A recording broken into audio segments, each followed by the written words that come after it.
Hello नमस्कार, स्वागत है आप सभी का आपके चैनल स्टडी गुरुकुल 2.5 मिलियन में। तो आज से पुनः हम अपनी क्लासों पर जुड़ते हैं और इसके साथ ही साथ रोज़ रात 8 बजे लाइव टेस्ट पर जुड़ेंगे। जो टीजीटी के एग्ज़ाम है उनके लिए हम लेकर आएंगे, है ना। हिस्ट्री और जियोग्राफी का टेस्ट रहेगा। अगर आप लोग का अगर इन सब्जेक्टों का कॉम्बिनेशन बनता है तो आप भी रोज़ शाम 8 बजे जुड़ना ना भूलें। तो चलिए, हमारी क्लास चल रही थी युक्ति पब्लिकेशन का विश्व का भूगोल, जिसमें हम एनसीईआरटी की पुस्तकों का सार समावेश देखेंगे। साथ ही इसमें 20 वर्षों से विभिन्न प्रतियोगी परीक्षाओं में अति महत्वपूर्ण जो क्वेश्चन बनते रहे हैं उन क्वेश्चन को देखेंगे, उनकी थ्योरी देखेंगे, ठीक। और आप लोगों को करना क्या है कि ज़्यादा से ज़्यादा इस चैनल का लिंक शेयर करना है, वीडियो शेयर करना है और लाइक शेयर सब्सक्राइब करना है और अपना सहयोग बनाए रखना है, ठीक। चलिए देखते हैं क्लास। देखिए, दिया गया है कि सूर्य ग्रहण व चंद्र ग्रहण क्या है, इसको देखेंगे। और पृथ्वी तथा चंद्रमा जो अन्य ग्रह हैं इनको कहाँ से प्रकाश मिलता है, क्योंकि इनका स्वयं का प्रकाश नहीं होता है। डायग्राम में देखेंगे कि किस तरह इनकी स्थिति बनती है ना। किस स्थिति में सूर्य ग्रहण होता है, कब होता है, और चंद्र ग्रहण कब होता है, किस स्थिति में होता है। तो चलिए देखते हैं सूर्य ग्रहण व चंद्र ग्रहण। तो solar eclipse and lunar eclipse, कुछ पॉइंट दिए गए हैं। पॉइंट को पहले देखेंगे कि पृथ्वी तथा चंद्रमा को प्रकाश सूर्य से मिलता है। जैसे मैंने अभी कहा भी कि कोई भी ग्रह है या उपग्रह है तो यह इनके पास स्वयं का प्रकाश नहीं होता, यह सूर्य के प्रकाश से ही प्रकाशित होते हैं। पृथ्वी और चंद्रमा की घूर्णन गति समान होने के कारण पृथ्वी पर चंद्रमा का एक ही भाग दिखाई देता है। अगला पॉइंट दिया है कि सूर्य ग्रहण हमेशा कब होता है, अमावस्या को होता है। देखिए, डायग्राम के माध्यम से देखते हैं कि सूर्य ग्रहण किस स्थिति में होता है और चंद्र ग्रहण की स्थिति कब बनती है। देखिए, कुछ इस तरह का चित्र आप लोगों के सामने रखा है। देखिए, ये दिया है सूर्य, है ना। तो सूर्य और पृथ्वी, ये हमारी पृथ्वी है। सूर्य और पृथ्वी के बीच में जब चंद्रमा आ जाता है तो ऐसी स्थिति में सूर्य ग्रहण होता है। और यह स्थिति कब बनती है, तो यह स्थिति अमावस्या को होती है। तो सूर्य ग्रहण कब होता है, अमावस्या को होता है। जब सूर्य और पृथ्वी के बीच में चंद्रमा आ जाए और पृथ्वी पर सूर्य की छाया ना पड़े, तब ऐसी स्थिति में सूर्य ग्रहण होता है। आंशिक में देखिए कि सूर्य कुछ इस तरह दिया गया है और चंद्रमा पूरा इसको ढक लेता है, तो यह आंशिक सूर्य ग्रहण है। पूरे सूर्य ग्रहण की स्थिति में कोरोमा की स्थिति बनती है, तब पूरे सूर्य ग्रहण होता है। और सूर्य ग्रहण कब होता है, तो सूर्य ग्रहण हमेशा अमावस्या को आता है। बात करते हैं चंद्र ग्रहण की। तो देखिए, चंद्र ग्रहण की स्थिति कैसे होती है या कब होती है, तो जब सूर्य और चांद के बीच में कौन आ जाए, यह पृथ्वी है, ठीक। क्या है, यह पृथ्वी है। तो सूर्य और चंद्रमा के बीच में जब पृथ्वी आ जाती है तब क्या होता है, तब चंद्र ग्रहण होता है। चंद्र ग्रहण कब होता है, तो चंद्र ग्रहण हमेशा पूर्णिमा के दिन होता है, ठीक। इतनी चीज़ें हमको याद रखनी है। बाकी अगर डिटेल्स चाहते हैं तो टेलीग्राम में आप लोगों को PDF मिलेगा, वहाँ से जाकर आप ले सकते हैं। तो चलिए, अब इससे संबंधित जो क्वेश्चन बने हैं उनको देख लेते हैं। यह क्लास विशेषकर TGT वालों के लिए, TGT, PGT या टीचिंग का जो भी एग्ज़ाम दे उनके लिए है। क्वेश्चन देखिए, बना है कि प्रत्येक सूर्य ग्रहण कब होता है। तो अभी हमने देखा कि प्रत्येक सूर्य ग्रहण कब होता है, केवल अमावस्या के दिन होता है। तो ऑप्शन बी इसका राइट आंसर है। सूर्य ग्रहण कब पड़ता है, तो डिटेल में दिया गया है कि जब दिन के समय सूर्य एवं पृथ्वी के बीच में कौन आ जाता है, चंद्रमा आ जाता है। और सूर्य के प्रकाश के बजाय चंद्रमा की परछाई कहाँ पर पड़ने लगती है, पृथ्वी पर पड़ने लगती है, तब सूर्य ग्रहण होता है। सूर्य ग्रहण हमेशा अमावस्या को होता है। अब इसी का क्वेश्चन बना है कि सूर्य ग्रहण कब होता है। तो सूर्य ग्रहण कब होता है, जब पृथ्वी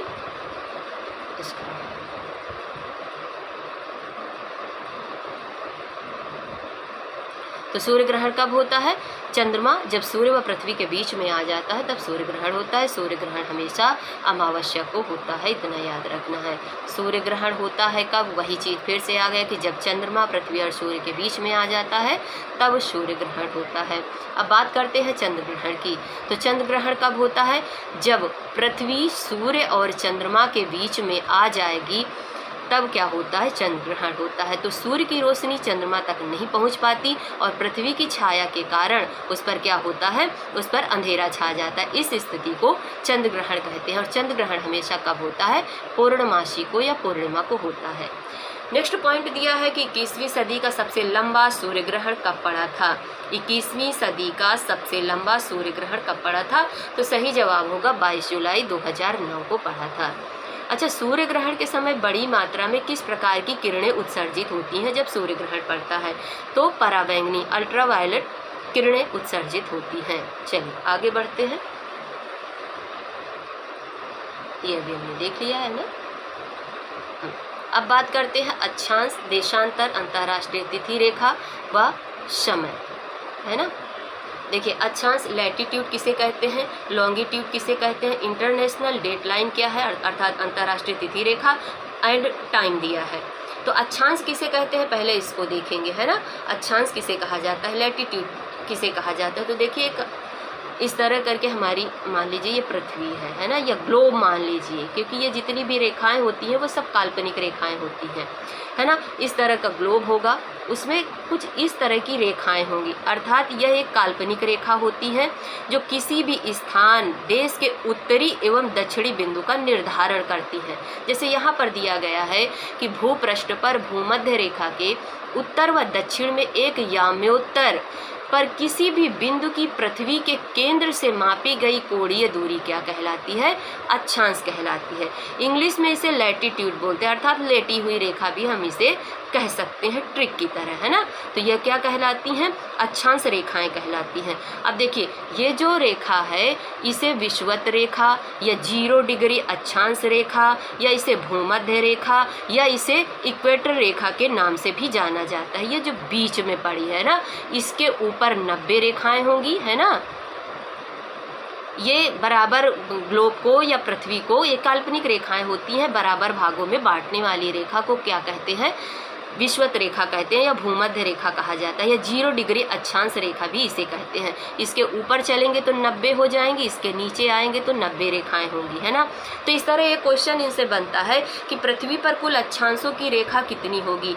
तो पृथ्वी पर क्या पूछा गया है, पृथ्वी पर कुल अक्षांशों की रेखा, शब्दों को समझना, पृथ्वी पर कुल अक्षांशों की रेखा अगर पूछी जाएगी तो कितनी होगी। देखिए, 90 90 180 और एक ये मिलाकर कितनी हो गई, 181 होती है ना। तो पूछ लिया गया कि पृथ्वी पर कुल अक्षांशों की संख्या कितनी होती है, तो पृथ्वी पर कुल अक्षांशों की संख्या 181 होती है। अगर इसी को बदल के क्वेश्चन पूछा गया कि पृथ्वी पर कुल अक्षांश रेखाओं की संख्या कितनी होती, अब रेखाएं पूछी गई हैं, है ना। क्या पूछा गया, रेखाएं पूछी गई। देखिए, कुल अक्षांशों की संख्या पूछी जाएगी तो 181 होगी, भाई 90 इधर हो गई और एक ये स्वयं हो गई, है ना। तो 181 हो गई। अब इसके बाद पूछा जाए कि कुल रेखाओं की संख्या कितनी होगी। पृथ्वी पर कुल अक्षांश रेखाओं की संख्या, यहाँ पर रेखा दे दी गई है। तो देखिए, ये क्या होते हैं, ये उत्तरी बिंदु और ये दक्षिणी बिंदु होते हैं, तो ये रेखाएं नहीं होती। तो हम 181 में 2 माइनस कर देंगे, तो अगर कुल रेखाएं जो इस तरह करके खींची गई हैं, ये रेखाएं पूछी जाएंगी तो कितनी होगी, 179, ठीक, 179 रेखाएं होती। इस तरह भी क्वेश्चन इसमें बना है टीसीटी में, ठीक। चलिए आगे दिया गया है कि एक अंश के 60 बराबर भाग किए जाते हैं और प्रत्येक इकाई को 1 मिनट कहा जाता है। 1 मिनट को पुनः 60 बराबर भागों में विभाजित किया जाता है, जिसकी प्रत्येक इकाई को क्या बोलते हैं, सेकंड कहा जाता है, ठीक। आगे बढ़ते हैं। देखिए, आगे दिया गया है कि भूमध्य रेखा पृथ्वी को 2 बराबर भागों में विभाजित करती है। अभी हमने देखा है ना, ये हमारी पृथ्वी थी और इस पर एक ये रेखा थी जो क्या करती है, उत्तरी गोलार्ध और दक्षिणी गोलार्ध में बांटती है ना।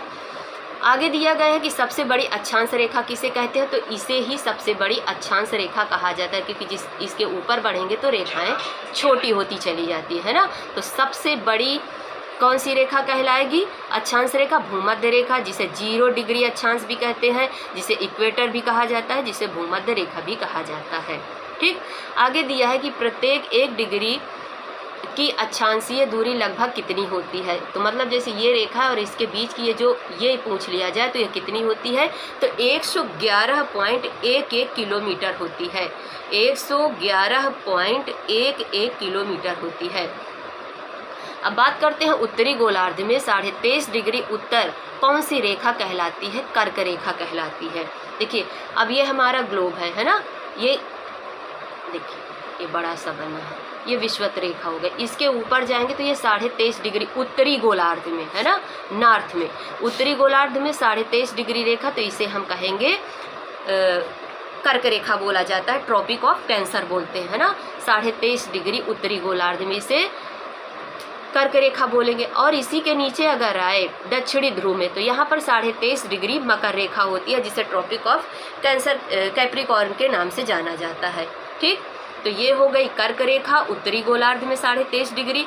दक्षिणी गोलार्ध में जाएंगे तो दक्षिणी गोलार्ध में 23.5 डिग्री रेखा को क्या बोला जाता है, मकर रेखा बोला जाता है। इसी तरह इसके आगे बढ़ेंगे तो 66.5 डिग्री है ना, 66.5 डिग्री उत्तर में क्या कहलाएगी, आर्कटिक वृत्त कहलाएगी। और नीचे जाएंगे तो 66.5 डिग्री दक्षिणी गोलार्ध में क्या कहलाएगी, अंटार्कटिक वृत्त कहलाएगी। ठीक, इस तरह हम इसको समझेंगे। और अंटार्कटिक वृत्त को क्या कहा जाता है, प्रकाश वृत्त भी कहा जाता है। ठीक, तो इस तरह इनके जो छोटे छोटे ऑप्शन है इनको भी देख लेते हैं ना।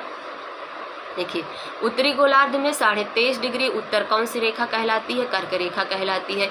उत्तरी गोलार्ध में 66.5 डिग्री उत्तर क्या कहलाता है, तो आर्कटिक वृत्त कहलाता है। दक्षिणी गोलार्ध में 23.5 डिग्री दक्षिणी कौन सी रेखा कहलाएगी, मकर रेखा कहलाएगी। दक्षिणी गोलार्ध में 66.5 डिग्री दक्षिण रेखा क्या कहलाएगी, तो अंटार्कटिक वृत्त कहते हैं। इसी अंटार्कटिक वृत्त को प्रकाश वृत्त भी कहा जाता है। आगे बढ़ेंगे तो 90 डिग्री उत्तर व 90 डिग्री दक्षिण को क्रमशः क्या कहा जाता है, तो इसे उत्तरी ध्रुव, ये देखिए इसे उत्तरी ध्रुव तथा इसे दक्षिणी ध्रुव कहा जाता है।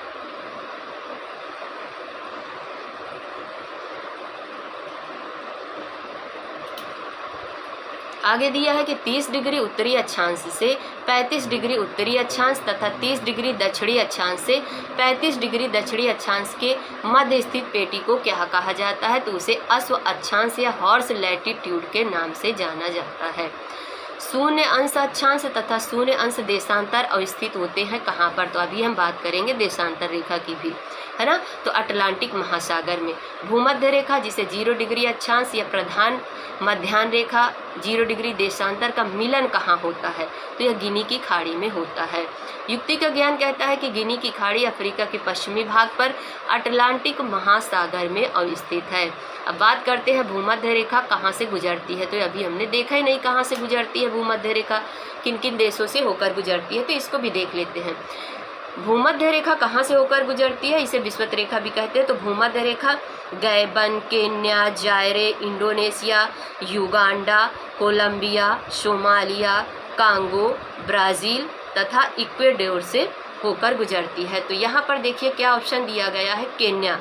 तो भूमध्य रेखा कहाँ से गुजरेगी, केन्या से गुजरेगी। तो यहाँ पर सही जवाब क्या हो जाएगा, सही जवाब हो जाएगा ऑप्शन सी। तो इसी तरह पूछ लिया जा सकता है कि कर्क रेखा कहाँ से गुजरती है ना, कर्क रेखा कहाँ से गुजरती है। अपने भारत में तो 8 राज्यों से गुजरती है, भूरामझा, पश्चिम त्रिमो, है ना। इसके बाद अन्य देशों का भी पूछ लिया जाता है। तो कर्क रेखा जैसे मैक्सिको हो गया, कहाँ से, कर्क रेखा की बात करते हैं। कर्क रेखा कहाँ से गुजरती है ना, तो मैक्सिको से गुजरती है। पहला हो गया मैक्सिको, दूसरा होगा संयुक्त राज्य अमेरिका, मैं बोले दे रही हूँ, संयुक्त राज्य अमेरिका, पश्चिमी सहारा, मॉरिटानिया, सऊदी अरब, लीबिया, अल्जीरिया, म्यांमार, ओमान, चीन, ताइवान, माली, मिस्र, भारत और बांग्लादेश से गुजरती है कर्क रेखा। तो अभी हमने देखा विषुवत रेखा कहाँ से गुजरती है और कर्क रेखा कहाँ से गुजरती है। अच्छा, इससे अन्य क्वेश्चन भी बनते हैं कि जैसे 23.5 डिग्री कर्क रेखा है ना, तो कर्क रेखा को कौन सी नदी 2 बार काटती है, कर्क रेखा को कौन सी नदी 2 बार काटती है। देखिए ये हमारा ग्लोब है, ये विषुवत रेखा हो गई, ये हो गई कर्क रेखा। अब इस कर्क रेखा से 23.5 डिग्री उत्तर में जो है इसे कर्क रेखा बोलते हैं, है ना। तो ऐसी कौन सी नदी है जो कर्क रेखा को 2 बार काटती है? तो उसका नाम क्या है? माही नदी। माही नदी कर्क रेखा को 2 बार काटती है। ठीक, कौन सी? माही नदी। आगे बात करते हैं, नीचे दिया है 23.5 डिग्री दक्षिण में मकर रेखा, है ना, 23.5 डिग्री दक्षिण में मकर रेखा। तो मकर रेखा को कौन सी नदी 2 बार काटती है, ये भी क्वेश्चन बना है। तो मकर रेखा को 2 बार काटने वाली नदी का नाम है लिम्पोपो नदी। क्या नाम है? लिम्पोपो नदी। ठीक, इसके बाद हमारी ये जो विषुवत रेखा है, इससे भी क्वेश्चन बनता है कि विषुवत रेखा को कौन सी नदी 2 बार काटती है? तो विषुवत रेखा को कांगो नदी, कांगो जो जायरे में है, 2 बार काटती है विषुवत रेखा को। तो इस तरह हमने देखा कि कर्क रेखा को माही नदी काटती है, विषुवत रेखा को कांगो नदी काटती है और मकर रेखा को लिम्पोपो नदी 2 बार काटती है। ठीक, तो इस तरह इससे क्वेश्चन बनते हैं।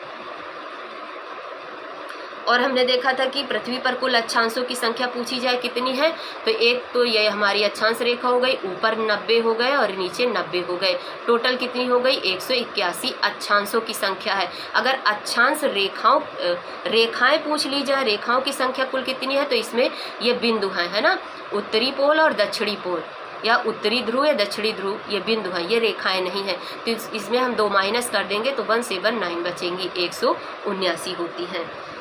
चलिए, अच्छा, 2 अक्षांशों के मध्य के स्थान को क्या बोला जाता है? जैसे ये 2 अक्षांश है, इनके बीच के स्थान को क्या बोलते हैं? तो इनके बीच के स्थान को जोन बोला जाता है, या हिंदी में इसे कटिबंध बोलते हैं। तो इस तरह हमारा यह अक्षांश समाप्त होता है। अब बात करते हैं लॉन्गिट्यूड की, देशांतर रेखा की। देशांतर रेखा किसे कहते हैं?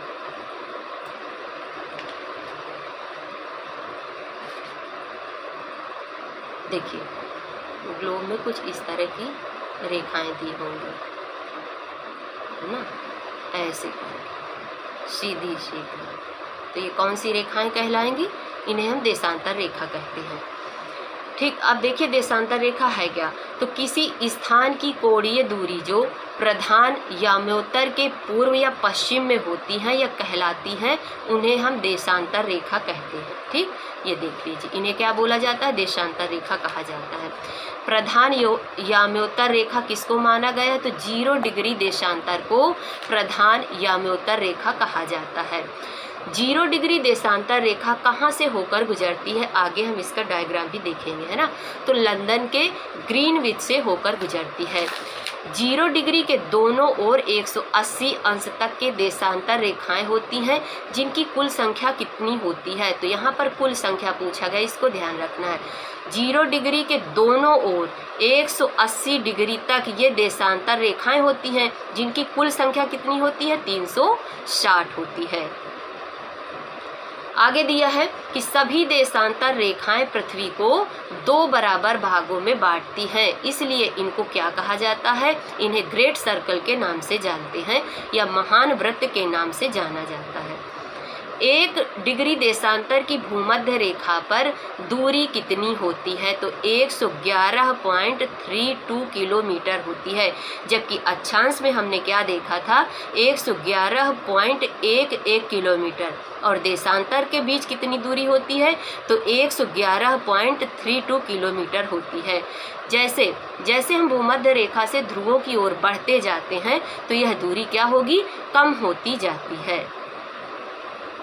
आगे देखते हैं। आगे दिया है कि 0 डिग्री देशांतर के पूर्वी भाग को पूर्वी गोलार्ध तथा पश्चिमी भाग को पश्चिमी गोलार्ध के नाम से जाना जाता है। इतना आपको पता है। 0 डिग्री देशांतर के पश्चिम में स्थित 180 तक सभी देशांतर क्या कहलाते हैं? पश्चिमी देशांतर कहलाएंगे। गोलाकार होने के कारण पृथ्वी 24 घंटे में 360 डिग्री घूमती है, अतः 1 डिग्री देशांतर की दूरी तय करने में पृथ्वी को कितना समय लगेगा? इसे 4 मिनट का समय लगेगा। ठीक, अब बात करते हैं आगे की।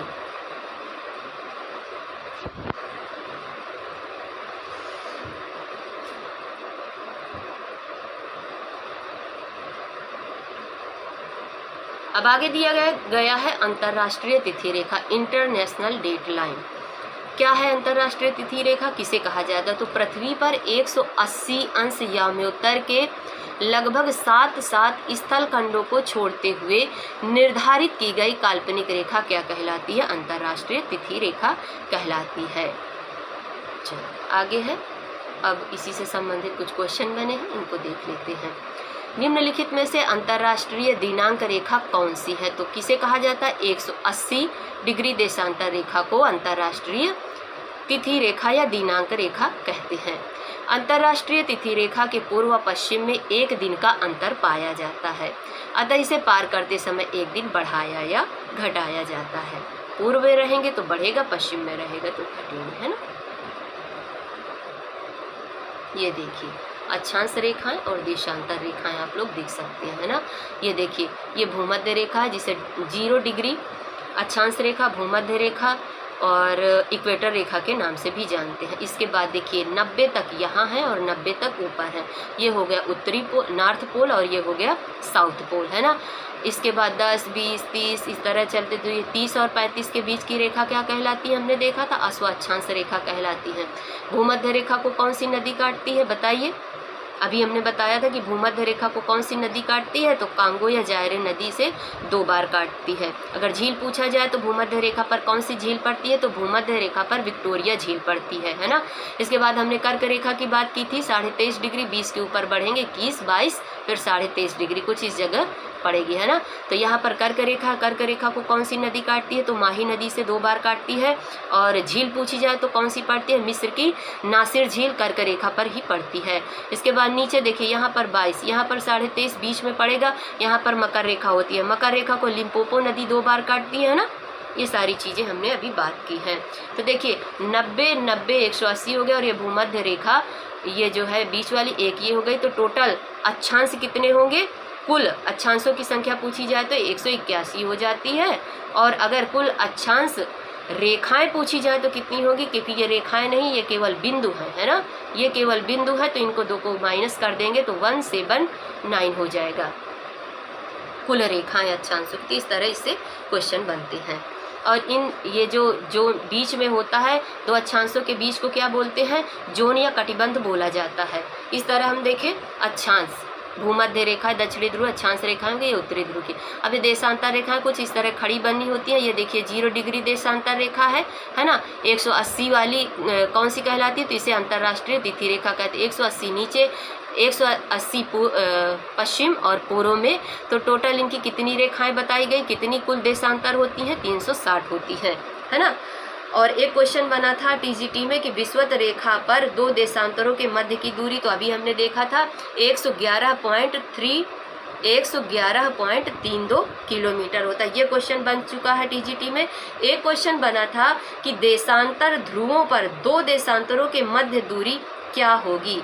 देशांतर ध्रुवों पर 2 देशांतरों के मध्य की दूरी क्या होगी? तो वहाँ पर कोई दूरी नहीं होती, यहाँ की बात की गई।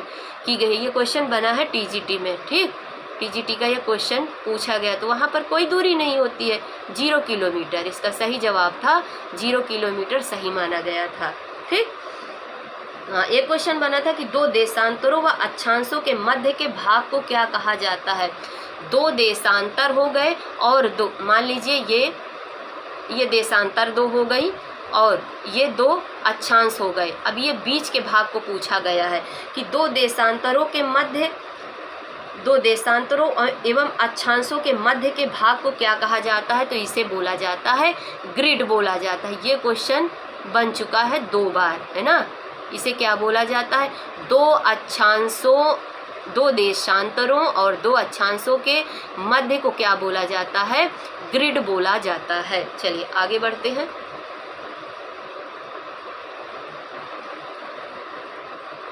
आगे देख लेते हैं। देखिए ये 180 डिग्री जो हमारी रेखा थी, इसके बारे में बताया गया है कि देखिए इसको आगे ले जाने के लिए इसमें मोड़ दिए गए हैं। कहाँ पर ये मोड़ी गई है? तो इससे भी एक क्वेश्चन बनता है। क्या क्वेश्चन बनता है कि प्रमुख रूप से जो 180 डिग्री या हमारी अंतर्राष्ट्रीय तिथि रेखा है, प्रमुख रूप से कितनी बार विचलित होती है? तो प्रमुख रूप से देखा जाए तो ये 3 बार विचलित होती है, एक इस जगह, एक इस जगह और एक इस जगह। ये अलास्का और ये जो हमारा उत्तरी अमेरिका, और ये रूस का जो साइबेरिया रूस का भाग है, इस जगह भी इसको मोड़ा गया था थोड़ा सा, है ना। और एक ये है ना बेरिंग सागर अल्सुयन के पास। तो इस तरह अगर पूछा जाए, टीजीटी का क्वेश्चन है कि प्रमुख रूप से अंतर्राष्ट्रीय तिथि रेखा कितनी बार विचलित होती है, तो प्रमुख रूप से पूछा जाएगा तो यह 3 बार विचलित होती है ना। प्रमुख रूप से पूछा जाए तो यह 3 बार विचलित होती है। और अगर पूछा जाए कि कुल कितनी बार विचलित होती है, तो वहाँ पर हमने देखा 3, ये हो गया 4, ये 5, ये 6,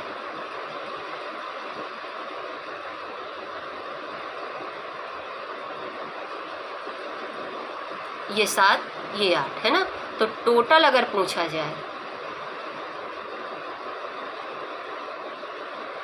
थोड़ा सा छोटा कर लो, तो टोटल पूछा जाए कि कुल कितनी जगह पर यह विचलित होती है अंतर्राष्ट्रीय तिथि रेखा, तो इसका सही जवाब होगा कि 8 बार, है ना। टोटल पूछा जाए 8 बार विचलित। लेकिन अगर प्रमुख रूप से पूछ लिया जाए तो यह केवल 3 बार विचलित होती है। कितनी बार? 3 बार विचलित होती है। तो इस तरह अंतर्राष्ट्रीय तिथि रेखा से क्वेश्चन बनते हैं।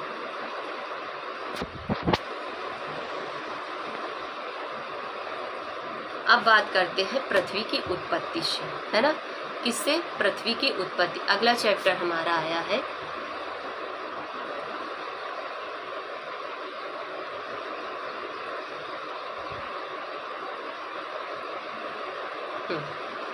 आगे हम बात करते हैं पृथ्वी की उत्पत्ति, next chapter.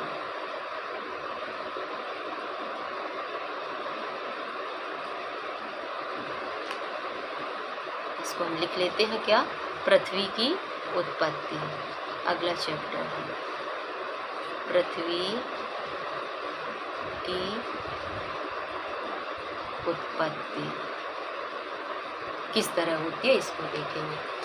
Origin of the earth, पृथ्वी की उत्पत्ति अगला चैप्टर है और स्थल मंडल से संबंधित है ये। तो देखिए, बात करें पृथ्वी की, तो सर्वप्रथम पृथ्वी की उत्पत्ति के संबंध में तर्कपूर्ण परिकल्पना का प्रतिपादन फ्रांस के कास्ते द बफन ने दिया था। मोस्ट इम्पॉर्टेंट है, क्या है कि सर्वप्रथम पृथ्वी की उत्पत्ति के संबंध में तर्कपूर्ण परिकल्पना का प्रतिपादन फ्रांस के कास्ते द बफन ने किया था। उन्होंने पृथ्वी की उत्पत्ति से संबंधित एक परिकल्पना का प्रतिपादन सन 1749 ईस्वी में किया था। तो बात करें कि वर्तमान में पृथ्वी व अन्य ग्रहों की उत्पत्ति के संबंध में 2 प्रकार की संकल्पनाएं दी जाती हैं। एक है अद्वैतवादी संकल्पना और दूसरी है द्वैतवादी संकल्पना। अद्वैतवादी संकल्पना मानने वाले लोग यह बोलते हैं, क्या बोलते हैं कि जो हमारी पृथ्वी है या तारा है, तो इसकी उत्पत्ति एक तारे से हुई है। अद्वैतवादी मानते हैं एक तारे से या एक वस्तु से हुई है। और इसी जगह दूसरा दिया है द्वैतवादी संकल्पना, है ना, ड्यूअलिस्ट कॉन्सेप्ट। तो ये मानते हैं कि हमारी जो पृथ्वी है, इनकी उत्पत्ति एक तारे से ना होकर 2 तारों से हुई है या 2 वस्तुओं से हुई है। तो इस तरह इनकी कुछ परिकल्पनाएं दी गई हैं और इनको आगे हम देखेंगे कि किस तरह इन्होंने क्या बताया है। तो देखिए, वर्तमान में देखा जाए तो जो वैज्ञानिक संकल्पना है पृथ्वी की उत्पत्ति के बारे में, तो 2 तरह से दी गई है, अद्वैतवादी संकल्पना और दूसरा है द्वैतवादी संकल्पना। अद्वैतवादी संकल्पना को इंग्लिश में क्या बोलते हैं, तो मोनिस्टिक कॉन्सेप्ट बोला जाता है।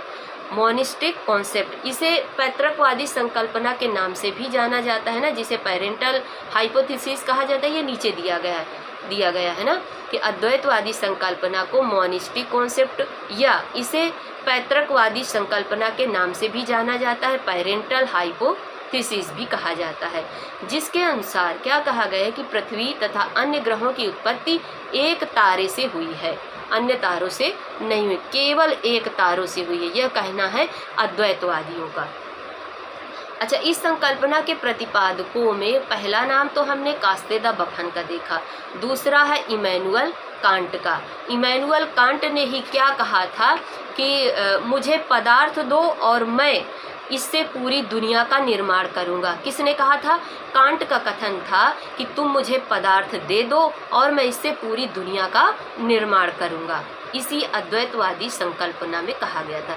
इसके बाद लॉपलास हैं, रॉस हैं, लॉकियर प्रमुख है, जिनका विवरण निम्न प्रकार है। तो सबसे पहले हम कांट की ही परिकल्पना को देखेंगे कि इन्होंने क्या कहा है। चलिए देखते हैं।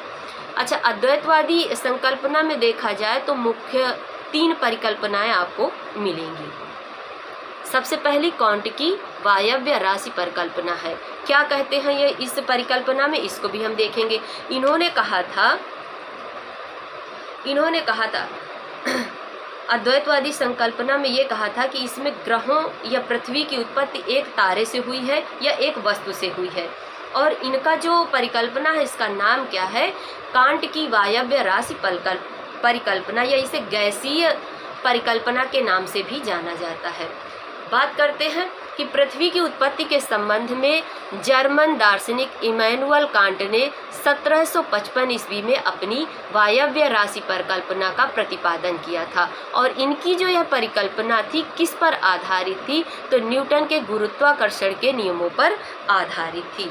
यह मोस्ट चीज़ बस टीजीटी में जैसे क्वेश्चन बनता है कि यह परिकल्पना किसकी दी गई है और किस नियम पर आधारित है, तो कांट की वायव्य राशि परिकल्पना है और इसे गैसीय परिकल्पना के नाम से भी जाना जाता है और यह न्यूटन के गुरुत्वाकर्षण नियमों पर आधारित है। ठीक, इससे इतना ही क्वेश्चन बनता है।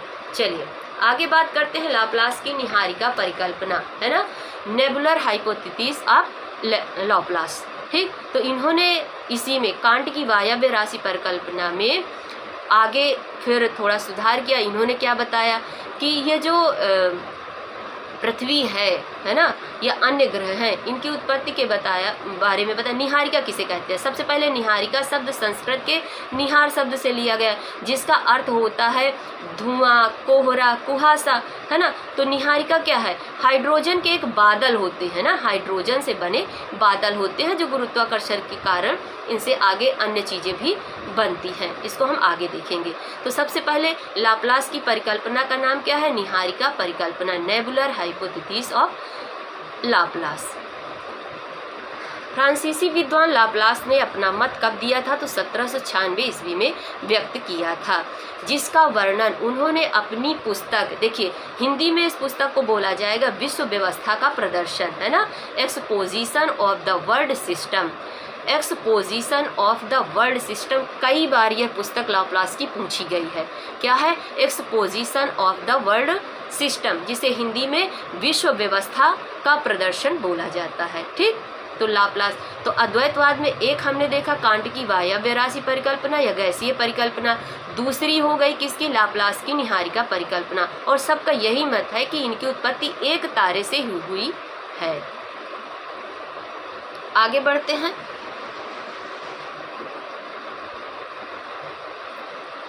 एक है उल्का पिंड परिकल्पना। उल्का पिंड परिकल्पना किसकी है, इसको भी देखेंगे। तो उल्का पिंड परिकल्पना है लॉकियर की। कब दिया था इन्होंने? तो इन्होंने दिया था 1919 ईस्वी में दिया था।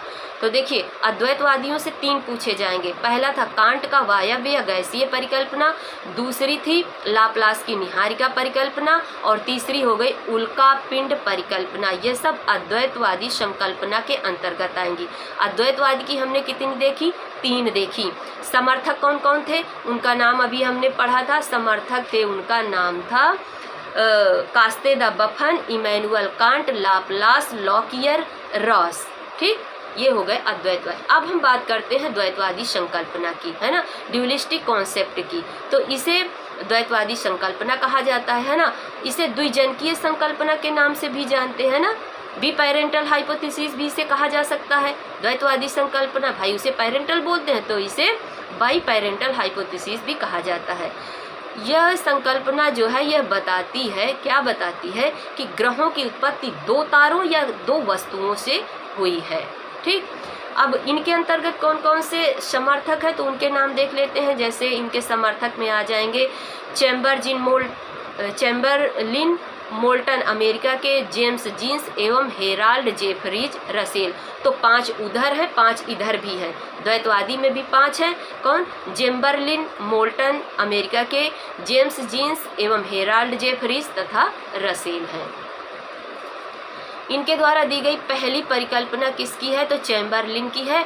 चैम्बरलिन की पहली परिकल्पना का नाम क्या है? ग्रहाणु परिकल्पना। ग्रहाणु परिकल्पना निहारिका परिकल्पना के बिल्कुल विपरीत रखी गई है। निहारिका जो हमने देखा था नेबुलर नेबुलर परिकल्पना हमने देखी थी, किसकी थी? लाप्लास की थी, है ना। धुआं, हाइड्रोजन, कुछ कोहरा बादल, ऐसे हमने देखा था, है ना। तो इसके विपरीत चैम्बरलिन ने ग्रहाणु परिकल्पना दी थी। कब दी थी? 1905 ईस्वी में पृथ्वी की उत्पत्ति के संबंध में इन्होंने अपनी यह परिकल्पना दी थी। इसके बाद बात करते हैं, दूसरी बात करते हैं जेम्स जीन्स की ज्वारीय परिकल्पना। मोस्ट इम्पॉर्टेंट क्वेश्चन है और इससे कई क्वेश्चन बनते हैं। तो द्वैतवादियों में दूसरा नाम आता है जेम्स जीन्स की ज्वारीय परिकल्पना। कुछ इसमें एक कहानी है कि हमारा ये सूर्य है ना, तो सूर्य एक तारा होता है, भेदता तारा। ये देखिए क्या दिया है? भेदता तारा। तो सूर्य का कुछ भाग इस तरह, ये हमारा सूर्य है, और जब यह अपनी तरफ भेदता तारा आकर्षण करता है, आकर्षण होता है, तो तारे का कुछ भाग, ये जो भाग है, ये भाग इसकी तरफ बाहर को निकलता है। होता क्या है कि ये जो भेदता तारा होता है, ये गतिशील तारा होता है, कुछ इस तरह करके गति करता रहता है। तो इसमें दूसरा पार्ट भी इसका निकलता है और कुछ निकलकर पार्ट इसका बाहर हो जाता है। ये इस तरह है ना, इस तरह ये बाहर हो जाता है, जिसे फिलामेंट का नाम दिया जाता है। क्या नाम दिया जाता है? फिलामेंट का नाम दिया। लेकिन अब ये नहीं है कि और कुछ दिन बाद ये जो भेदता तारा है तोड़कर भाग जाता है, गायब हो जाता है, अंतरिक्ष में कहीं मिलता ही नहीं है। जो ये सूर्य का टुकड़ा है फिलामेंट, इसी से अन्य ग्रहों का निर्माण होता है। क्योंकि यह क्या करता है कि सूर्य जब इसे अपनी तरफ फिर से घसीटने का काम करता है, तो यह इसमें गति हो जाती है। जो भाग एक बार टूट जाता है, तो वह क्या करने लगता है? परिभ्रमण करने लगता है। इस तरह करके उसके परिक्रमा करता है, क्या करता है? परिक्रमा करने लगता है। तो ये जो फिलामेंट है, यह कुछ इस तरह परिक्रमा करने लगता है, और जब ये परिक्रमा करने लगता है, तो इसी के अंदर अन्य जो ग्रह हैं, हमारे 8 ग्रह, वह उत्पन्न होते हैं। तो इस तरह कुछ दिया गया है। तो इसका हम डिटेल देखते हैं। क्या दिया गया है कि ग्रहों की उत्पत्ति से संबंधित ज्वारीय परिकल्पना का प्रतिपादन अंग्रेज विद्वान सर जेम्स जीन्स ने 1919 में दिया था, है ना। कुछ कमियां पाई गई, तो जेफरीज महोदय ने इस परिकल्पना में सन 1929 में संशोधन किया। ठीक, तो इस तरह ये जो ज्वारीय है, ये जो फिलामेंट निकलता है ना, इसे पहला निकलता है, तो इसे ज्वार कहा जाता है या ज्वारीय बोलते हैं। इसके बाद जब ये टूट जाता है, तो इसे तंतु या फिलामेंट कहा जाता है। फिर ये चक्कर लगाने लगता है, परिक्रमा करने लगता है सूर्य की, फिर अन्य ग्रहों का निर्माण होता है। तो द्वितीय परिकल्पना में जेम्स जीन्स की, द्वैतवादी संकल्पना में जेम्स जीन की ज्वारीय परिकल्पना भी आती है, टाइडल हाइपोथेसिस। अब देखिए अगला है रसेल की द्वैतारक परिकल्पना। रसेल की द्वैतारक परिकल्पना, यह सब द्वैतवादी संकल्पना में है। तो यह सिद्धांत जीन्स व जेफरीज की परिकल्पना में ही एक प्रकार से संशोधन किया गया है ना, वही तारे का। यह सिद्धांत सूर्य और ग्रहों की दूरी तथा ग्रहों के वर्तमान कोणीय संवेग की व्याख्या करने में समर्थ है। रसेल की द्वैतारक परिकल्पना, ठीक, यही जो है, तो ये विशाल तारे में परिवर्तित हो जाता है। ये सारी चीज़ें दी गई हैं। अब आगे बात करते हैं कि होयल तथा लिटिलटन का सिद्धांत। होयल तथा लिटिलटन का सिद्धांत, ये पूरा नहीं दिखाई देगा, है ना, इसको छोटा ही करना पड़ेगा, क्योंकि कुछ इस, चलिए पहले ऐसे देखिए। कैम्ब्रिज विश्वविद्यालय के 2 गणितज्ञों फ्रेड होयल तथा लिटिलटन ने अपनी पुस्तक natural of the universe, most important है, किसकी पुस्तक है? Natural of the universe. तो फ्रेड होयल तथा लिटिलटन की यह पुस्तक है। इसमें इन्होंने ग्रहों की उत्पत्ति से संबंधित नए सिद्धांत का प्रतिपादन सन 1939 में किया था, है ना। तो इसका नाम क्या है? होयल तथा लिटिलटन का सिद्धांत। ये बात करते हैं सूर्य की और नोवा की, है ना।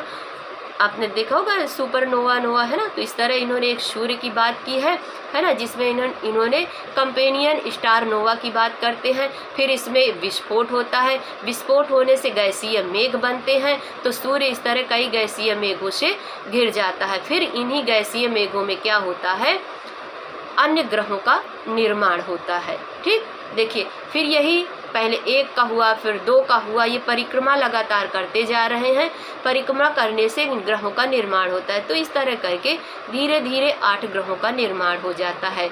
सूर्य के बाद जैसे बुध, शुक्र, पृथ्वी, मंगल, बृहस्पति, शनि, अरुण, वरुण और बाद में प्लूटो। प्लूटो ग्रह की श्रेणी में नहीं रखा जाता। वर्तमान में हमारे पास कुल 8 ग्रह हैं, है ना। बुध सूर्य के बिल्कुल नज़दीक होने के कारण इसमें कोई वायुमंडल नहीं पाया जाता है ना। इससे एक क्वेश्चन और बनता है कि ऐसा कौन सा ग्रह है, बुध के बारे में एक क्वेश्चन बनता है कि ऐसा कौन सा ग्रह है जो 3 बार भोर के तारे के नाम से जाना जाता है। देखिए उसमें ऑप्शन में बुध रहेगा, शुक्र रहेगा, है ना। तो शुक्र तो वैसे भी भोर का तारा कहा जाता है हरदम, लेकिन अगर क्वेश्चन पूछ लिया जाए कि ऐसा कौन सा ग्रह है जिसमें केवल 3 बार भोर का तारा कहा जाता है, तो बुध हमारा राइट आंसर होगा। चलिए आगे बात करते हैं। द्वैत परिकल्पना में क्या है कि ऑटो स्मिथ की अंतर तारक धूर परिकल्पना भी इसी के अंतर्गत आती है। ठीक, इसकी उत्पत्ति के बारे में किसने बताया? तो रूसी वैज्ञानिक हैं ऑटो स्मिथ ने 1943 में ग्रहों की उत्पत्ति को एक नवीन परिकल्पना का प्रतिपादन किया और इन्होंने बताया कि इस परिकल्पना में ग्रहों की उत्पत्ति गैस व धूल कणों से मानी जाती है। तो इस तरह अंतरतारक धूल परिकल्पना किसकी है? ऑटो स्मिथ की अंतर तारक धूल परिकल्पना दी गई है। ठीक, चलिए आगे बात करते हैं। और देखिए इसमें एक क्वेश्चन ये भी बनता है, 2 क्वेश्चन है, विद्युत चुंबकीय परिकल्पना या अंतर तारक मेघ परिकल्पना पूछी जाए तो इसके प्रतिपादक अल्पवेन होंगे, जबकि केवल अंतर तारक धूर परिकल्पना पूछी जाए तो ऑटो स्मिथ की होगी। एक पूछा जाता है कि विद्युत चुंबकीय परिकल्पना या अंतर तारक मेघ परिकल्पना, जहाँ पर मेघ या बादल का नाम लिया जाए तो वह किसके द्वारा प्रतिपादित किया गया? अल्पवेन के द्वारा प्रतिपादित किया गया है। ठीक, आगे अब आधुनिक सिद्धांत आता है कि कैसे ब्रह्मांड में किस तरह सूर्य का निर्माण होता है ना, इसके बारे में। तो आधुनिक सिद्धांत जिसका नाम है बिग बैंग सिद्धांत या बिग बैंग थ्योरी, है ना, इसके बारे में देखेंगे। बिग बैंग सिद्धांत का प्रतिपादन बेल्जियम के जॉर्ज लेमेतेयर ने ब्रह्मांड, आकाशगंगा, सौर मंडल की उत्पत्ति के लिए किया था, है ना, कि हमारी आकाशगंगा या ब्रह्मांड या सौर मंडल की उत्पत्ति किस सिद्धांत के माध्यम से होती है? तो बिग बैंग सिद्धांत के माध्यम से होती है। और इसे कब आगे दिया है कि रॉबर्ट वेगनर ने इस सिद्धांत की 1967 में विस्तृत व्याख्या प्रस्तुत की थी। किसने? Robert Wegener. इसमें वेगनर 2 हैं।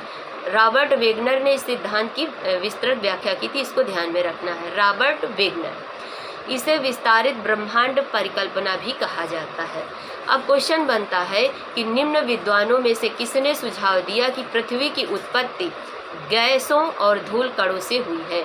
तो अभी हमने देखा था कौन सा, ये देखिए यहाँ पर दिया ऑटो स्मिथ, तो इसका सही जवाब है ऑप्शन डी। आगे बात करते हैं कि पृथ्वी की आयु निर्धारित करने में निम्नलिखित में से कौन सी विधि का प्रयोग किया जाता है? तो पृथ्वी की आयु पूछी गई है तो यूरेनियम डेटिंग के माध्यम से, अगर वृक्षों की तो कार्बन डेटिंग से या वलयों से होती है।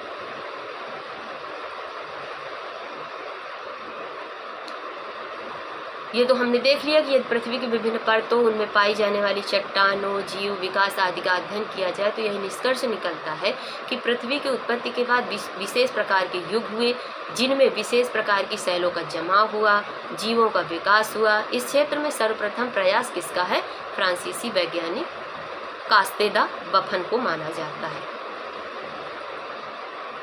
चलो आगे वही चीज़ें यहाँ पर दी गई हैं कि पृथ्वी के भूगर्भिक इतिहास की व्याख्या का सर्वप्रथम प्रयास किसने किया था?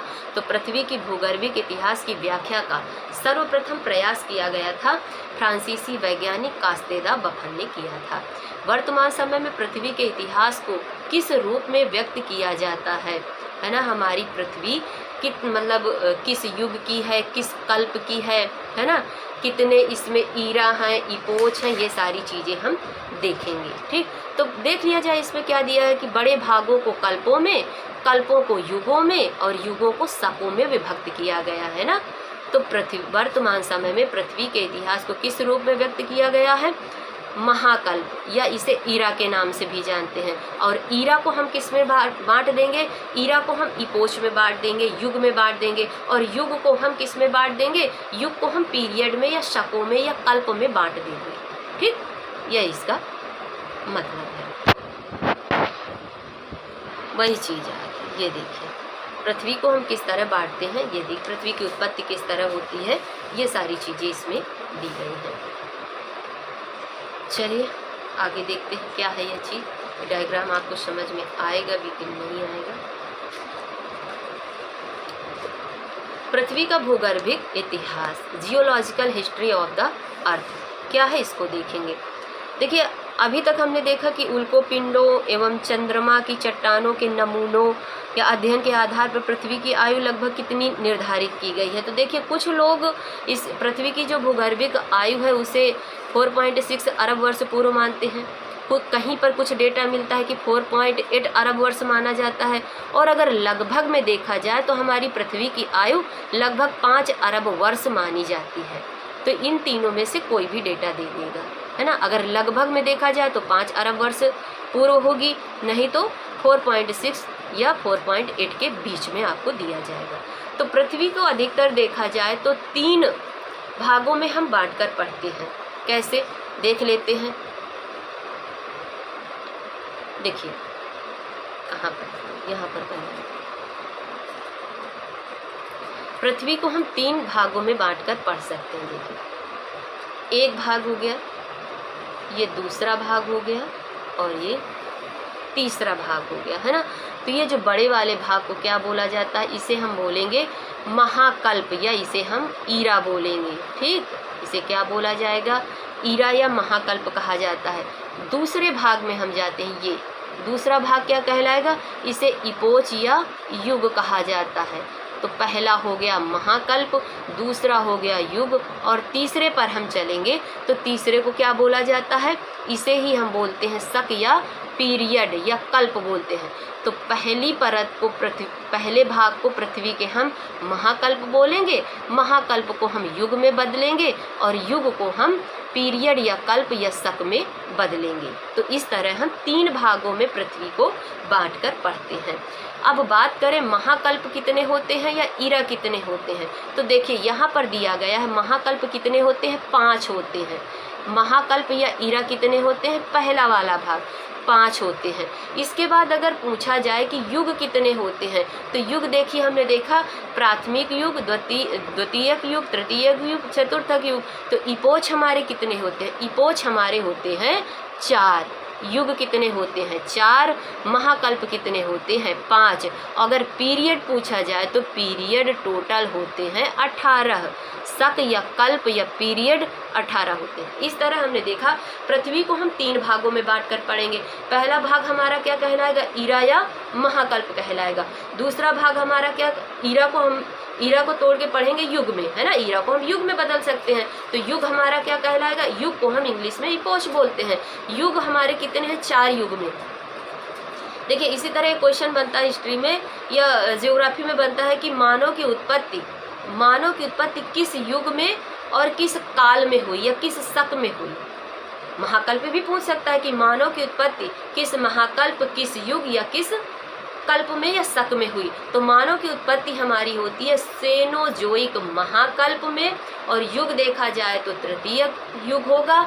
और किस काल में हुई, तो काल होता है पेलियोशीन, जिसमें मानव की उत्पत्ति होती है। ठीक, तो इस तरह हम देखेंगे हमारे कल्प कितने, महाकल्प कितने होते हैं, 5 महाकल्प होते हैं। युग कितने होते हैं, 4 होते हैं। और शक या पीरियड कितने होते हैं, तो 18 होते हैं। अब देखिए पहला युग या महाकल्प, पहला महाकल्प किसे कहते हैं ईरा, तो प्री पेलियोजोइक पहला महाकल्प। दूसरा आता है पेलियोजोइक महाकल्प। तीसरा आता है मीसोजोइक महाकल्प। चौथा आता है सेनोजोइक महाकल्प और पांचवा आता है नियोजोइक महाकल्प। प्री पेलियोजोइक इसका कोई विशेष महत्व नहीं है, सारी चीज़ें पेलियोजोइक महाकल्प में हुई हैं, है ना, दूसरे से। पहला होगा प्री पेलियोजोइक, दूसरा हो जाएगा पेलियोजोइक महाकल्प, तीसरा मीसोजोइक, चौथा सेनोजोइक और पांचवा हो जाएगा नियोजोइक महाकल्प। इसके बाद अब महाकल्प को युग में तोड़ेंगे तो प्री पेलियोजोइक में कोई युग नहीं था, इसमें कोई युग नहीं था, प्री पेलियोजोइक में कोई युग नहीं था। प्रथम युग कब होता है? पेलियोजोइक में प्रथम युग होता है, मेसोजोइक में द्वितीयक युग होता है, सेनोजोइक में तृतीयक युग होता है और इसी तृतीयक युग में एक यहाँ पर पेलियोशीन भी होगा, आगे हम लिख देंगे। इसमें मानव की उत्पत्ति हुई थी, यहाँ तक केवल जीव जंतुओं का धीरे धीरे विकास चालू हुआ था, तृतीयक युग में मानव की उत्पत्ति होने लगी थी। ठीक, ये चीज़ें हम देखेंगे। तो पेलियोजोइक में कोई युग नहीं था, प्री पेलियोजोइक में, और पेलियोजोइक में प्रथम युग हो गया, मेसोजोइक में द्वितीयक युग हो गया, सेनोजोइक में तृतीयक युग हो गया और नियोजोइक में चतुर्थ युग हो गया। कुछ इस तरह हमने देखा। युग 4 हैं, महाकल्प 5 है। अब हम बढ़ते हैं पीरियड में, शक में, या इसे कल्प भी कहते हैं। तो ये टोटल 18। प्री पेलियोजोइक में शक कितने थे? 2 थे, है ना। प्री पेलियोजोइक में 2 शक थे या 2 पीरियड थे या 2 कल्प थे। क्या था? आक्रियन या कैम्ब्रियन से पूर्व, आक्रियन कल्प या कैम्ब्रियन से पूर्व कल्प थे प्री पेलियोजोइक में। इसके बाद बात करते हैं पेलियोजोइक। प्रथम युग में पेलियोजोइक में कितने कल्प थे? तो पेलियोजोइक में कितने कल्प थे? देखिए 1 2 3 4 5 6, टोटल कितने होते हैं? 6 थे। ऊपर 2 हो गए, नीचे 6। पेलियोजोइक में कितने कल्प थे? तो पेलियोजोइक में 6 कल्प थे। कौन कौन से? कैम्ब्रियन कल्प या शक, आर्डोविसियन, तीसरा सिल्यूरियन, चौथा डिवोनियन, पांचवा कार्बोनिफेरस और छठवां था परमियन। ठीक, अच्छा अब बात करते हैं मीसोजोइक या द्वितीयक युग में कितने हैं। तो द्वितीयक युग में हम जाएंगे तो केवल 3 शक हैं। कितने हैं? मेसोजोइक में 3 हैं। 3 कौन कौन से हैं? देखिए मेसोजोइक में 3 हैं, ट्रियासिक कल्प या शक, जुरैसिक, क्रिटेशियस। इसके बाद मोस्ट इम्पॉर्टेंट सेनोजोइक महाकल्प का तृतीय युग, इसमें भी 5 हैं, इसमें 4 दिए गए हैं ना, इसमें 5 हैं। कितने हैं? 1 हटा है। पहले नंबर पर इसमें आता है पेलियोशीन। क्या आएगा? पेलियोशीन। इसी में मानव की उत्पत्ति हुई थी, पेलियोशीन।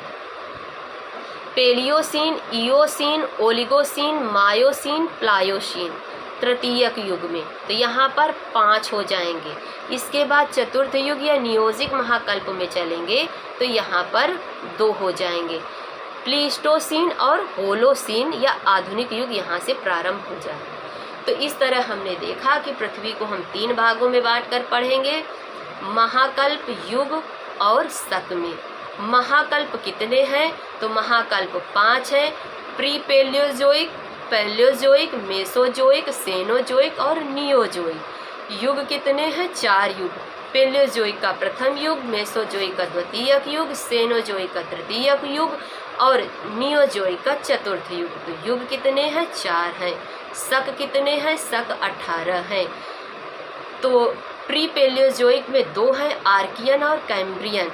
आर्कियन में कुछ नहीं था, आर्कियन कल्प में जीवन रहित था, कोई भी जीव नहीं थे। कैम्ब्रियन से पूर्व में 2 तरह की चट्टानों का विकास होता है, जिसमें नीस और ग्रेनाइट चट्टान, इसमें नीस और ग्रेनाइट चट्टान का विकास होता है। इसके बाद उसमें आते हैं प्रथम युग के जो 6 हैं, इसमें पहला है कैम्ब्रियन। तो कैम्ब्रियन युग में मोस्ट इम्पॉर्टेंट क्या क्वेश्चन बनता है कि जो हमारा देखिए प्री कैम्ब्रियन, जो कैम्ब्रियन से पूर्व था, इसमें अरावली, धारवाड़ चट्टानों का विकास होता है।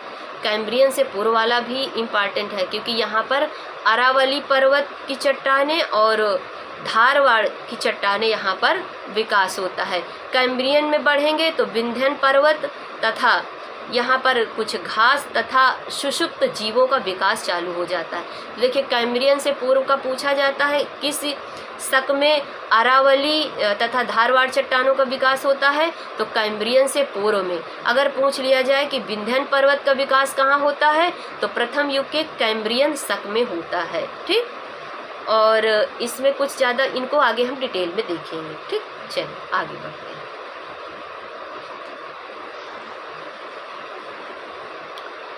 देखिए वही चीज़ है, प्री पेलियोजोइक है ना, इसको दो भागों में हमने देखा था। कौन कौन से थे? आर्कियन था और एक था प्री कैम्ब्रियन, है ना। तो आर्कियन में देखिए वही चीज़ दिया गया है कि इस काल की शैलों में जीवाश्मों का पूर्णतः अभाव था, जीवन रहित था, वहाँ पर कोई जीवों का विकास नहीं हुआ था आर्कियन शक में। आगे देखते हैं। इसके बाद देखिए कैम्ब्रियन शक से पूर्व हमने देखा इसमें क्या था, वनस्पति के क्षेत्र में इस समय तक केवल सागरीय घास का उद्भव हो सका था, रीढ़ विहीन जीवों का उद्भव। तो ये सारी चीज़ें नहीं पूछी जाएंगी, इसमें आपको केवल याद रखना है कि अरावली चट्टान और धारवाड़ चट्टान का पूछा जाता है ज़्यादा, है ना। अरावली तथा धारवाड़ चट्टान का विकास हुआ था। धारवाड़ चट्टान का विकास किस उसमें हुआ था? कैम्ब्रियन शक से पूर्व हुआ था। आगे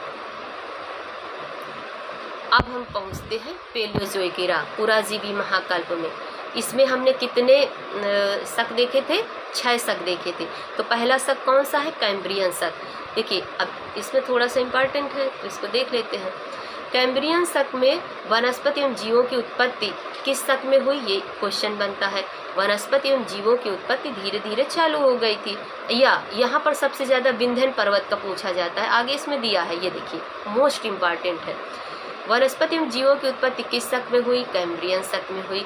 वनस्पतियों का उद्भव सर्वप्रथम कहाँ हुआ था? तो इसी शक में, सागरों में हुआ था। कैम्ब्रियन शक में सभी रीढ़ वाले जीवों का उद्भव कहाँ हुआ था? सभी रीढ़ वाले जीवों का उद्भव कहाँ हुआ था? सागरों में हुआ था।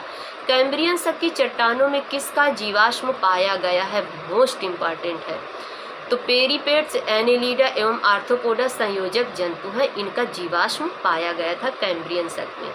कैम्ब्रियन शक में भारत की कौन सी पर्वत श्रृंखला का विकास हुआ था? मोस्ट इम्पॉर्टेंट क्वेश्चन, कई बार बना है। तो विंध्याचल पर्वत का विकास हुआ था। ग्रेट ब्रिटेन के वेल्स, उत्तर पश्चिमी स्कॉटलैंड, पश्चिमी इंग्लैंड, कनाडा तथा संयुक्त राज्य अमेरिका की कैसी चट्टानों का निर्माण हुआ था? तो कैम्ब्रियन चट्टानों का निर्माण हुआ था। तो इस तरह हमने देखा कैम्ब्रियन शक का, है ना। और ये कब का है? पेलियोजोइक का। अब इसमें दूसरे नंबर पर हमने 6 शक देखे थे, है ना। तो दूसरे नंबर पर एक आता है आर्डोविशियन शक। आर्डोविशियन में पीरियड में क्या होता है कि रीढ़ वाले जीवों का विकास चालू हो। उसमें जीवों का विकास तो हुआ था कैम्ब्रियन में, लेकिन रीढ़ वाले जीव हो गए थे। ये चीज़ें आर्डोविशियन शक में पता चलता है।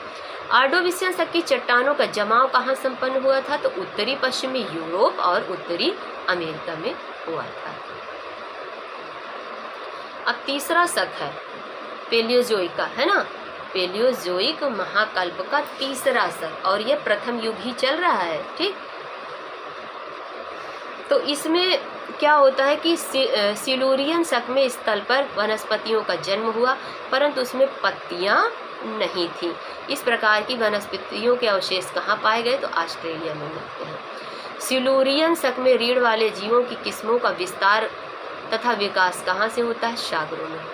युक्ति का ज्ञान बताता है कि इस शक में रीढ़ वाले जीवों की किस्मों का विस्तार तथा विकास होने के कारण इस शक को रीढ़ वाले जीवों का काल या एज ऑफ वर्टिब्रेट्स कहा जाता है। तो एज ऑफ वर्टिब्रेट्स किसे कहा जाता है? सिलूरियन शक को कहा जाता है, क्योंकि इसमें रीढ़ वाले जीवों का काल इसे बोला जाता है। सिलूरियन शक में किन पर्वतों का निर्माण होता है? मोस्ट इम्पॉर्टेंट, तो अपलेशियन पर्वत, स्कॉटलैंड और स्कैंडिनेविया का। अब अगला कौन सा है? डिवोनियन शक। सब उसी के चल रहे हैं, ठीक। डियोनियन होगा, फिर कार्बोनिफेरस होगा और फिर पर्मियन होगा। तो डिवोनियन शक या डियोनियन पीरियड। डियोनियन शक की जलवायु मछलियों के लिए सर्वाधिक अनुकूल थी, इसीलिए डियोनियन शक को क्या कहा जाता है? मत्स्य युग कहा जाता है। डियोनियन शक की जलवायु मछलियों के सर्वाधिक उपयुक्त थी, इसीलिए डियोनियन शक को मत्स्य युग कहा जाता है। प्राचीन शार्क मछली जिसकी लंबाई 20 फीट थी, जन्म इसी शक में हुआ था। किसमें? डियोनियन शक में हुआ था शार्क का। पेलियोजोइक महाकल्प था, प्राथमिक युग था और डियोनियन शक था। डियोनियन शक में किस प्रकार की जीवों की उत्पत्ति हुई थी? उभयचर जीवों की, जो स्थल और जल दोनों में रहने वाले उभयचर थे, इनकी उत्पत्ति इसी डियोनियन शक में हुई थी। उभयचर जीव किनको कहा जाता है? तो जो जल तथा थल दोनों जगह रह सके। प्रथम उभयचर का पूछा जाए तो स्ट्रगोसिफेलिया का विकास इसी शक में होता। तो प्रथम उभयचर का नाम क्या है? स्ट्रगोसिफेलिया। ठीक, इसका विकास हुआ था कब? तो डिवोनियन शक में हुआ था। आगे बात करते हैं।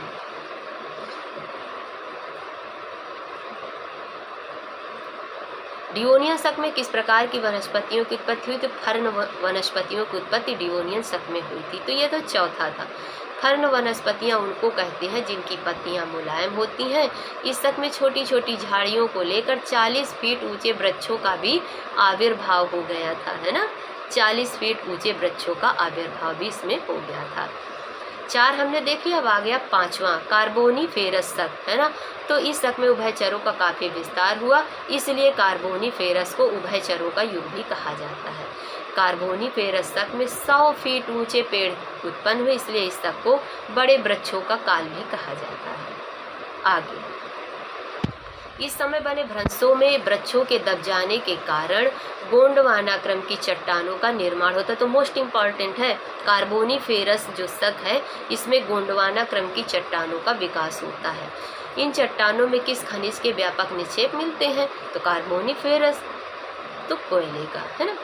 आगे बात करते हैं, 6वां था पर्मियन शक। पर्मियन शक में तृतीय पर्वतीय हलचल हार्सिनियन के परिणाम स्वरूप बने भ्रंशों के कारण किन पर्वतों का विकास हुआ? तो पर्मियन शक में हम देखते हैं ब्लैक फॉरेस्ट तथा वासजेस जैसे भ्रंश पर्वतों का विकास होता है पर्मियन शक में। आगे, अभी सब पर्मियन का ही चल रहा है ना। युक्ति का ज्ञान बताता है कि स्पेनिश मेसेटा, अल्टाई, थियानसान तथा अपलेशियन पर्वतों का निर्माण भी इसी शक में हुआ। तो पर्वतों का निर्माण पर्मियन शक में ही माना जाता है, जो बाकी बचे पर्वत थे। पर्मियन शक में विश्व के प्रमुख पोटास भंडारों का निक्षेप किस प्रकार हुआ है? तो झीलों के जल के वाष्पीकरण के कारण हुआ। ज्ञान है कि भूपटल के भ्रंशन के कारण आंतरिक झीलों का निर्माण हुआ। इन झीलों के जल का वाष्पीकरण प्रारंभ हो गया, जिससे विश्व के प्रमुख पोटास भंडार की रचना हुई है। तो इस तरह देखा जाए पर्मियन शक में सागरीय जीवों की अधिकता का अनुपात कम हो गया, क्योंकि स्थलीय भागों में वनस्पति तथा जीवों की संख्या बढ़ने लगी थी। अब हम बात करते हैं इस महाकल्प की, मीसोजोइक महाकल्प की। मीसोजोइक ईरा या मध्यजीवी महाकल्प भी इसे कहा जाता है। तो इस महाकल्प में पहला शक, इसमें कितने थे? तो इसमें 3 हमने देखे थे ना। मीसोजोइक में 3 शक या 3 कल्प हमने देखे थे। पहला है ट्रियासिक पीरियड। ट्रियासिक शक में स्थल पर बड़े बड़े रेंगने वाले जीवों का विकास हुआ था, इसीलिए इसे कहा जाता है रेंगने वाले जीवों का काल, है ना। रेप्टाइल्स जो होते हैं, जो रेंग कर चलते हैं, उन जीवों का विकास चालू हो गया। सागर में मांसाहारी मत्स्य तुल्य रेप्टाइल रेंगने वाले जीव का जन्म हुआ तथा लाबस्टर अर्थात केकड़ा की भांति प्रकार की मछलियों का आविर्भाव हुआ। तो ट्रियासिक शक में ही केकड़े का भी विकास माना जाता है। स्थल पर सर्वप्रथम रेंगने वाले जीवों में स्तनधारी जीवों का जन्म तथा मक्खियां तथा दीमक प्रकट हुए थे। दूसरे नंबर पर आता है जुरैसिक शक। क्या आता है? जुरैसिक शक।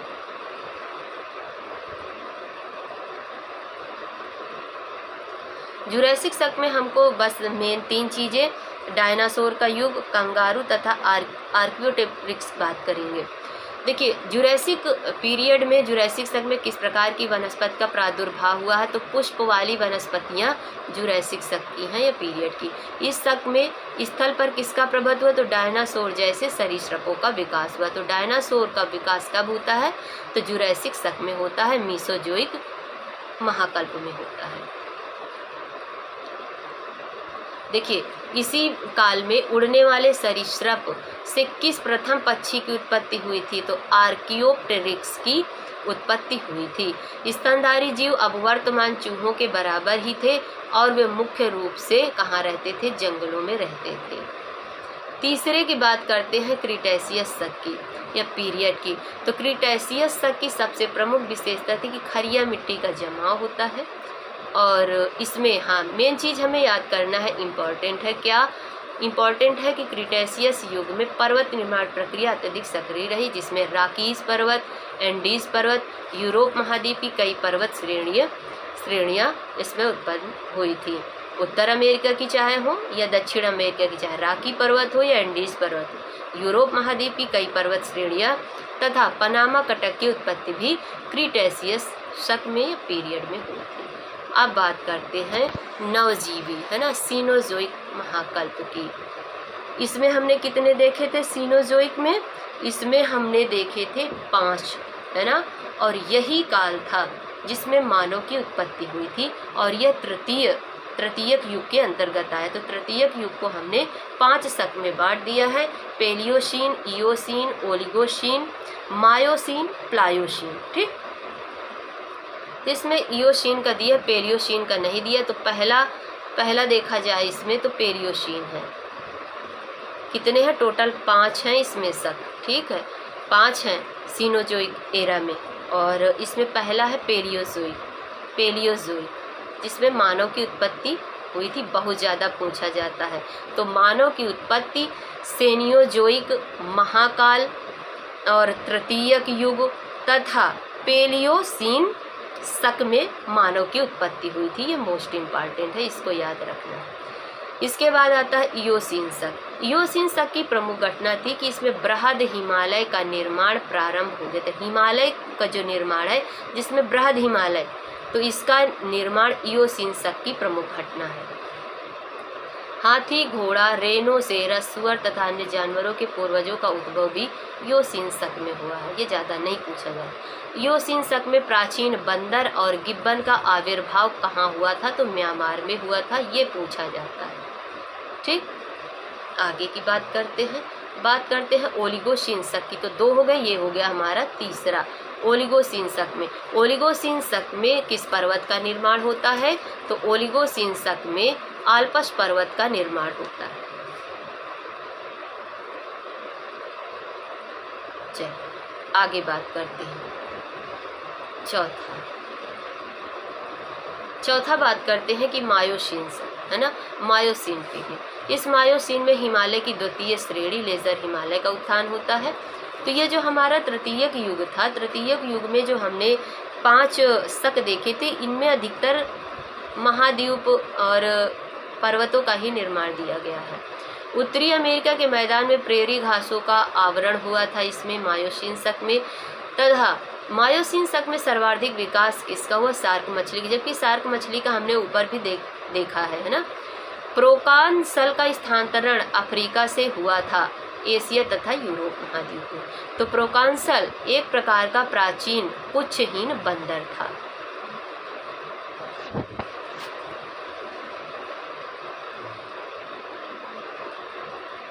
अब आगे बात करते हैं प्लायोसीन शक की। ठीक, प्लायोसीन शक ये अंतिम है ना, 5वां।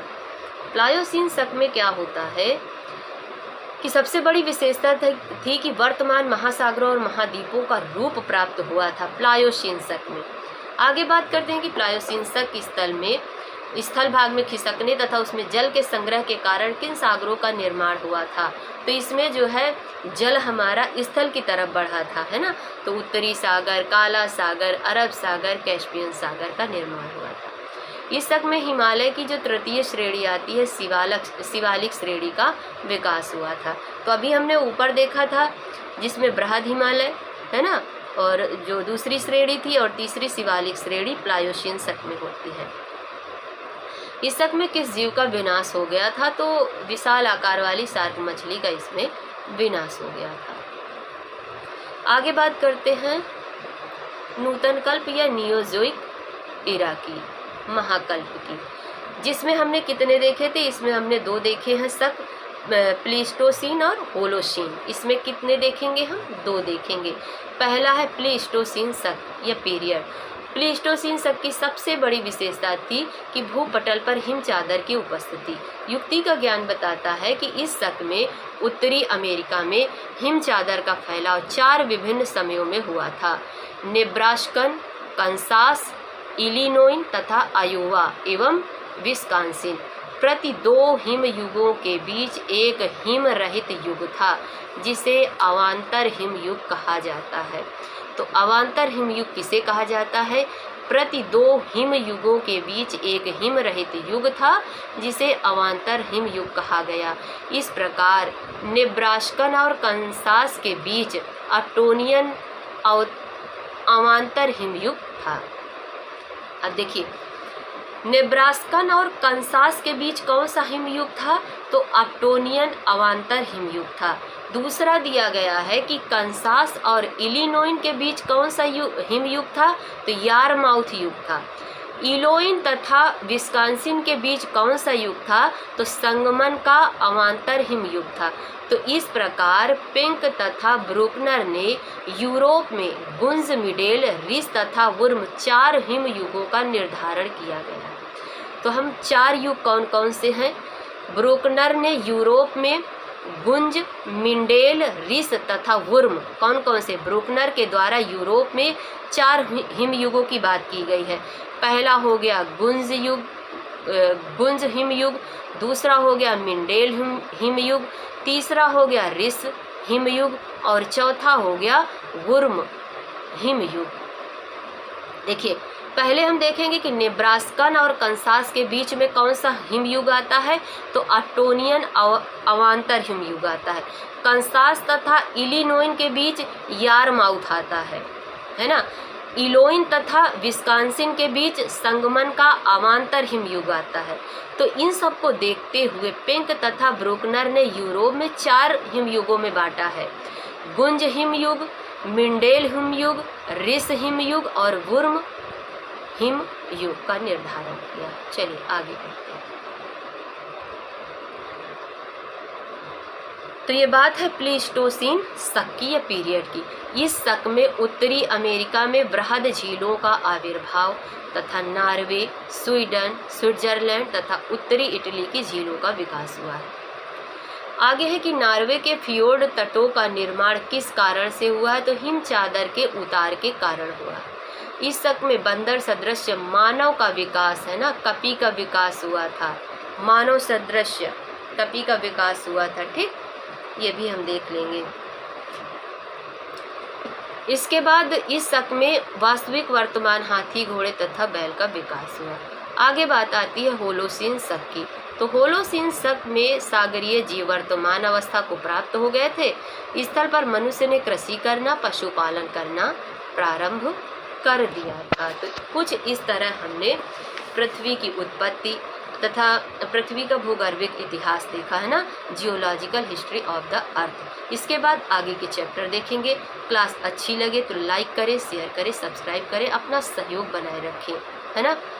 और लाइव क्लास जुड़ने के लिए रात 8 बजे जरूर आए। वीडियो देखने के लिए आप सभी लोगों का धन्यवाद।